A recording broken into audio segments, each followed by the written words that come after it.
What is going on, New York Giant fans? Welcome back to another Roster Bubble Series video. Hit the like button, comment, and subscribe. Turn on post notifications so you know when a live stream pops for your jobs. Appreciate y'all coming back. Share this out. Do all the good stuff. In these Roster Bubble videos, what I do is I take a player that's on the Roster Bubble.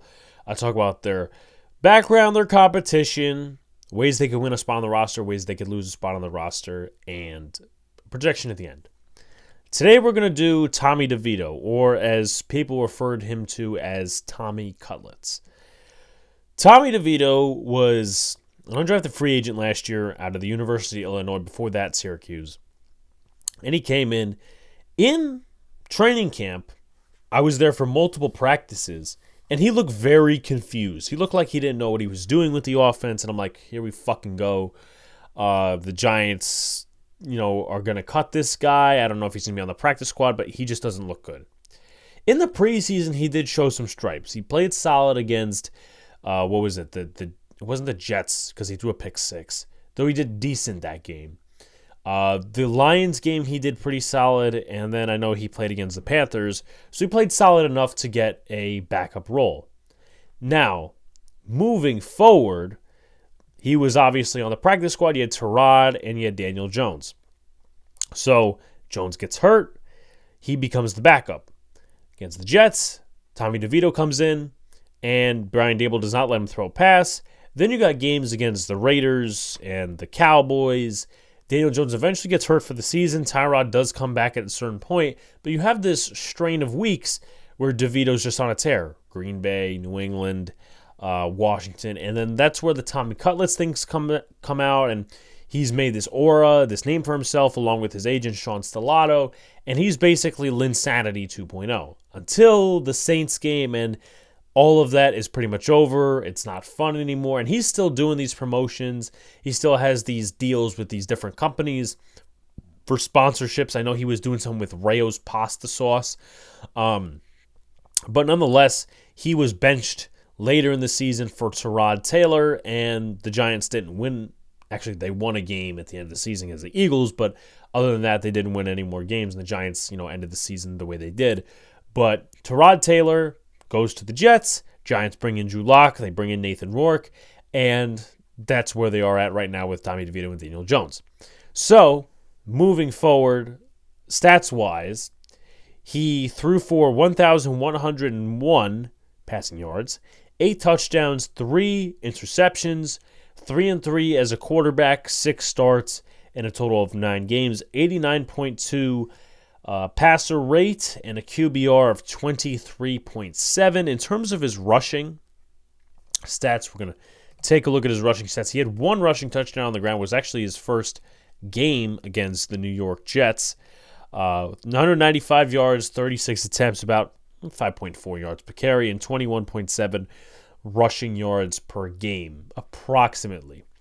Now, his competition is Drew Lock and Nathan Rourke. Nathan Rourke is probably behind him at this point because Nathan Rourke has yet to actually make an NFL roster in the regular season. And then you have Drew Lock, who former Denver Broncos draft pick, then traded to Seattle, didn't do much there. And now he is the backup to Daniel Jones, the assumed backup to Daniel Jones. So how can DeVito try to make his way onto the roster, whether he, beating Brian Dable, keeps 3 quarterbacks, or whether it's just Locke is out and DeVito is in, or Jones is out and DeVito is in, whatever situation it may be. How can he win? Stays healthy, that's going to be one of the first, right? You don't want Nathan Rourke taking over the reps that you've gotten. One of the things last year that pissed me off about DeVito and that where he needed to improve was taking less sacks. I think the offensive line was bad as it was last year. It was terrible. One of the worst I've seen, probably the worst I've seen.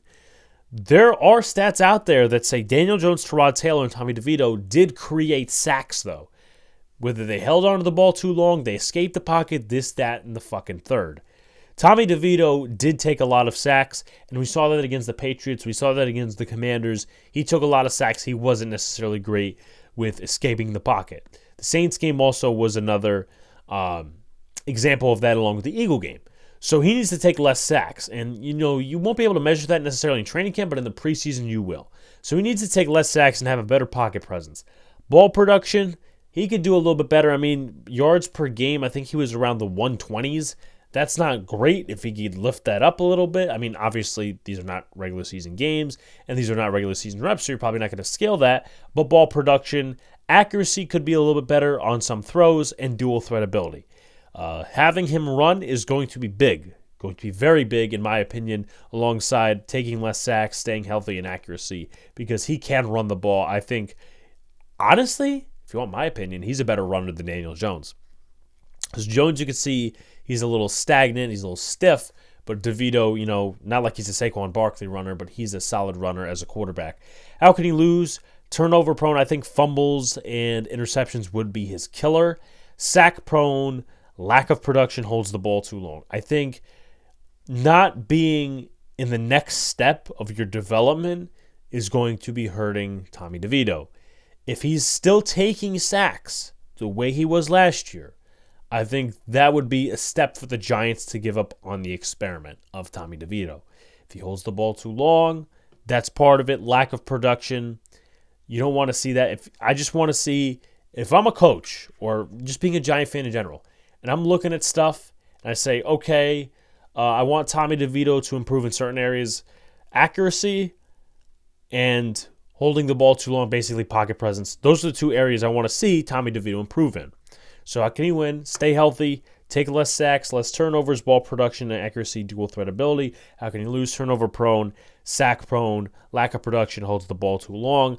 I have Tommy DeVito getting cut, but I think that he will stay on the practice squad for two reasons. Number one, he is a viable third quarterback, and B, because I think the Giants say this is stupid, but I think they will want some aura around Tommy DeVito still, because he's still doing the pizzeria meetups and this, that, and the third.